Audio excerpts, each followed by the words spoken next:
So now I'm going to be desensitized, or what I considered desensitizing at the time, to sound. So really, I've been doing all these things with Winslow in one day. That's a lot of stuff. For one day, for what I do now, it definitely is. But essentially, same positioning, couple feet of rope off to the side, which I don't really have a problem with any of that positioning. And then you kind of like swing the stick like up, kind of over like their withers, and then back behind you. Again, if you do a really subtle version of this with negative reinforcement, I don't really have a problem with it. For me, and what I do now, it's just not really necessary, but I wouldn't do like a ton of just starting out at a really high intensity because it's just going to scare them and they're not going to understand what's happening.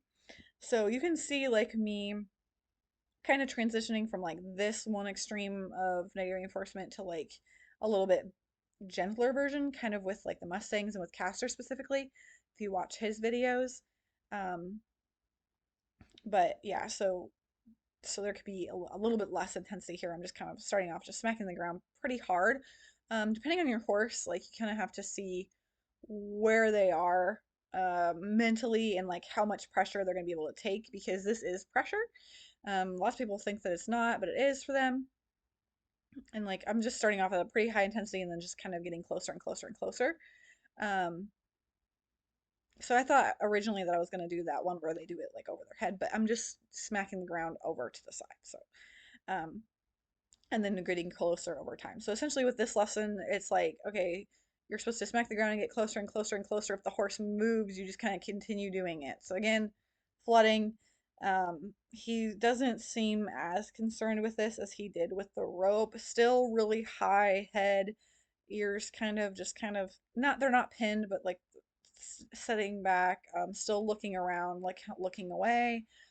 Um, but not really reacting to this as much. But again, since we've done all this in the same time, like he's pretty much learned, it's futile to move around and do a whole lot of stuff.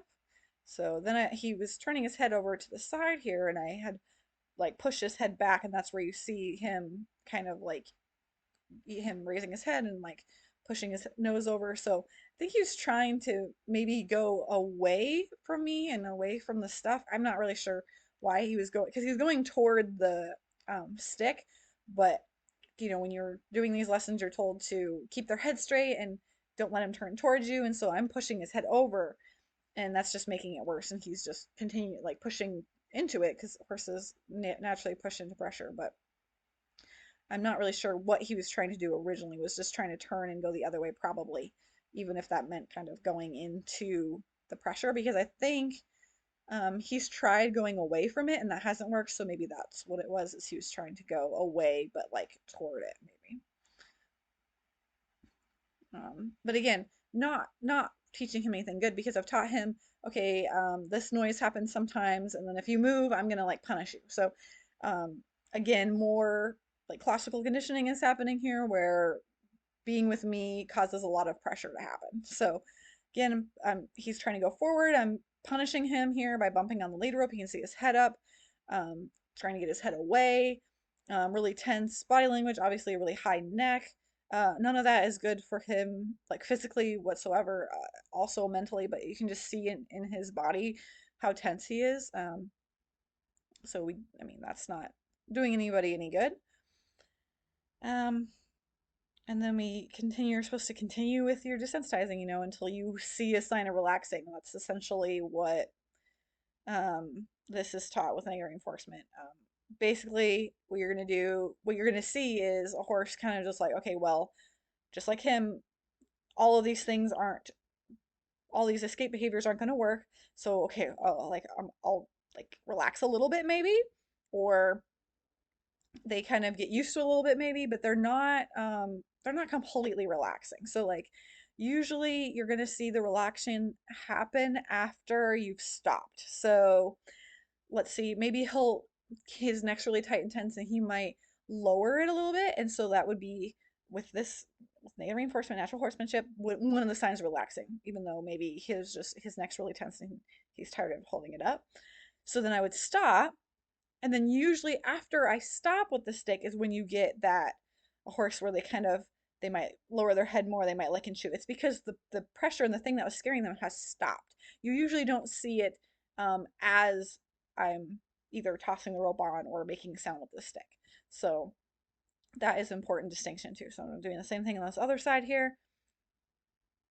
But yeah, usually that's where you see that because I'm just like you're supposed to be waiting for something to happen. Like he might like lick or chew. I think he might have licked a little bit here, or like blink their eyes or like lower their neck.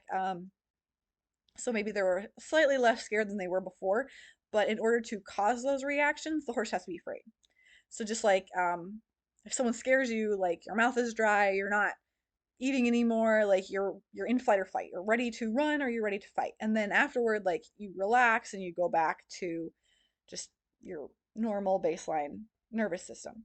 So there has to be fear in there in order for that to happen. So for in order for you to see a lick or a chew or a yawn, there has to be fear in there already, or a horse that's getting going into flight or fight. So that's an important part of it.